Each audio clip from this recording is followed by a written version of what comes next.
Hi cuties, నేను మీ శ్రావణిని. పాలు ఉడికిపోయి నేను కంగారు పడకుండా దాంట్లో మనం చక్కగా స్వీట్ ఐటమ్స్ చేసుకోవచ్చని మీకు తెలుసా? అందులోనే ఒక రెసిపీ చెప్తాను ఇప్పుడు, తర్వాత మిగతా రెసిపీస్ చెప్తాను. ముందుగా ఆ విడిగిపోయింది స్ట్రెయిన్ చేసి పక్కన పెట్టుకొని, చపాతీ పిండి ఎలా కలుపుకుంటామో అలా చక్కగా కలిపేసి పక్కన పెట్టుకొని, ఈ లోపల మనం పాకం రెడీ చేసుకోవాలి. కాబట్టి ఒక గిన్నెలో కొంచెం షుగర్ పెట్టేసాం కదా. ఇప్పుడు ఇది మనం చపాతీ పిండి ఎలా కలుపుకున్నాం మళ్ళీ ఒకసారి కలుపుకొని, దాన్ని ఏ షేప్ కావాలంటే ఆ షేప్లో మీకు నచ్చిన షేప్లో చేసుకోండి. నేను రౌండ్ షేప్లో ఏం చేయట్లేదు, ఏ షేప్ పడితే ఆ షేప్ చేసేసాను. చక్కగా చేసేసిన తర్వాత ఇంకా వాటర్లోనే మనం వేసుకోవాలి.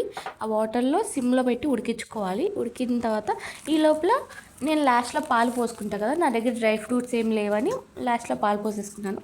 మీరు ఏం చేస్తారంటే మిక్సీ జార్లో కొంచెం పాలు, డ్రై ఫ్రూట్స్ అన్నీ వేసుకొని, బాదం పప్పు, పిస్తా పప్పు, జీడిపప్పు, కొంచెం కుంకుమ పువ్వు కూడా వేసుకుని మొత్తం అన్నీ మిక్సీలో స్ట్రైన్ చేసి పక్కన పెట్టుకోండి.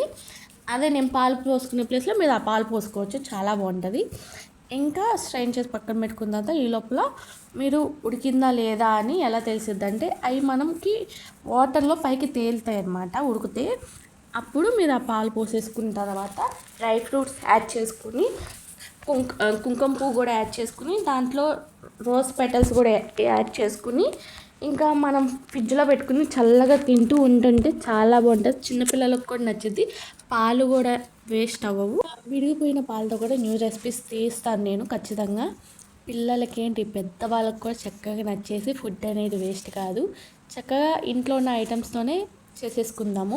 ఇలా మోర్ వీడియోస్ మీ దగ్గరికి రావాలంటే మీరు ఏం చేయాలి, ముందు subscribe, like and share, comment చేసిన తర్వాత బెల్ ఐకాన్ కూడా కొట్టేసి ఉంచితే మీ దగ్గర వస్తుంది, ముందుగానే వచ్చేసింది మీ దగ్గర. ఇలా పెట్టగానే అలా వీడియో మీ దగ్గరికి వచ్చేసింది. ఇంకా నేను రోటి పచ్చళ్ళు సిరీస్ తీద్దాం అనుకుంటున్నాను.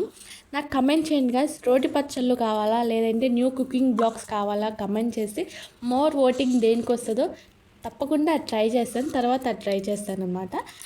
Comment guys and follow for more videos.